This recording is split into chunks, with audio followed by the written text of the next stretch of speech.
I want you to imagine you kiss your wife or husband goodnight. You go to the kids' room where your kids sleep and say a little prayer with them before bed. You say goodnight to them. Kill the lights in the house. Crawl into bed. Close your eyes and go to sleep. Let's say it's a Saturday morning, Sunday morning. How do you wake up? Well, it's not to the alarm you probably have set on your phone. How do you wake up? You wake up to a loud banging on your front door. You look out your window and there are men, armed men. They have surrounded your home. You approach the front door to see who this is and what's going on. Your wife is now awake. She's crying and screaming. Your children are now awake, scared out of their minds. Imagine what would be going through the mind of a child when it comes to something like this. You ask them who they are. They say they're the FBI. You explain to them, okay, that's fine, that's fine. Can you calm down a little bit? I have kids in the home. I'm not resisting. I'm not doing it. Could you calm down? They respond, no, we will not calm down. You open the door. Your wife, your children, you put to bed the night before, they're sitting there watching their father have rifles pointed at him. They don't know if he's about to die. They don't know what's going on. You ask them for a warrant. They respond that whether they have a warrant or not, you're going with them. That's not some movie scene, the newest Netflix series you're watching. That just happened to Mark Houck. Now, maybe you're sitting there saying, Jesse, well, what did he do? Have 25 to 30 FBI agents show up at someone's home? It's got to be a murderer, right? Drug dealer, child predator, armed robber, whatever it is, this guy must be dark. You show up with 30 plus federal agents and point guns at him. Well, I'm glad you asked what he did. What he did was this husband, father of 7, what he did was make himself out to be an enemy of the current corrupt regime we have in this country, and that was his only sin. And if that doesn't frighten you, again, whatever your political leanings, I know communists hate watch the show, we have people in the middle, people on the right. If what happened to Mark Houck didn't frighten you, you're either naive, you're stupid, or you're in on it.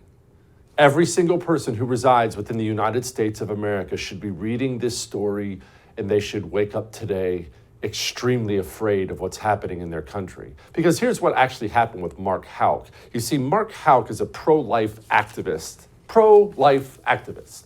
What does he do?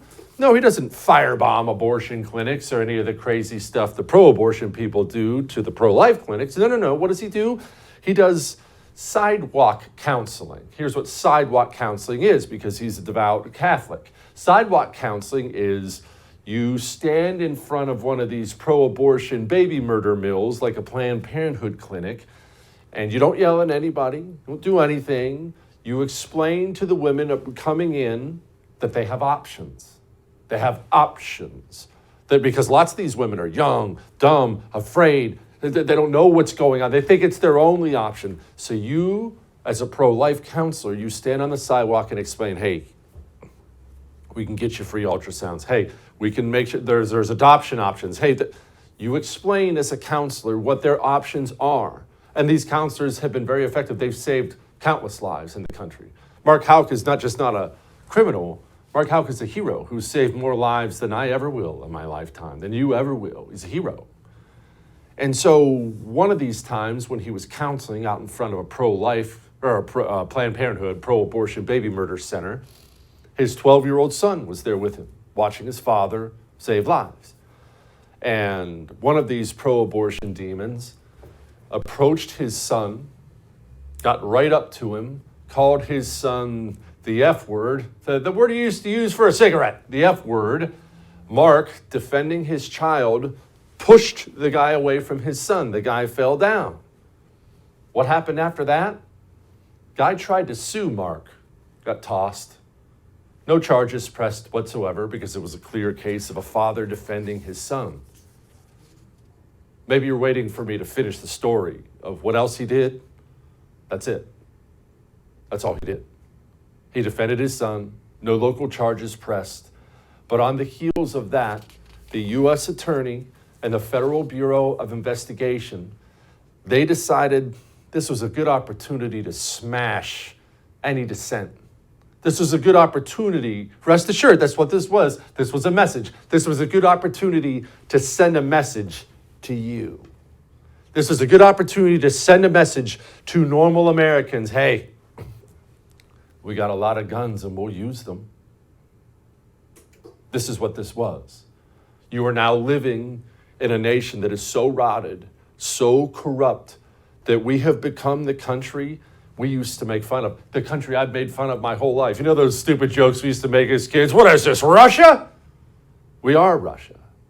We talked today about political prisoners. Can you believe Vladimir Putin arrested his political opponent, threw him in prison for nothing? What do you think we do? That's who we are now. And you remember when I told you this. I don't care if you think Trump is the Antichrist. I don't care if you think he's the savior. This is not about Donald Trump. Wake up and grow up. This is not about Donald Trump. Are his civil rights being violated? You bet. Is what's happening to him completely unjust and wrong? Absolutely. You had better wake up and realize this is about you. They are coming for you. And when they do, you can't stop them. There is no stopping an out-of-control administrative state with this kind of law enforcement power at its disposal. They are, quite frankly, unstoppable. People ask me if I'm afraid. You're daggone right I'm afraid.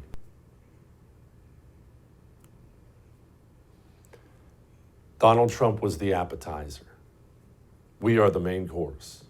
Donald Trump was the gigantic signal in the sky. Hey, right-wingers, and the enemy of the Democratic Party, we now own the administrative state. They will do our bidding and we will come hurt you. And now you're seeing it.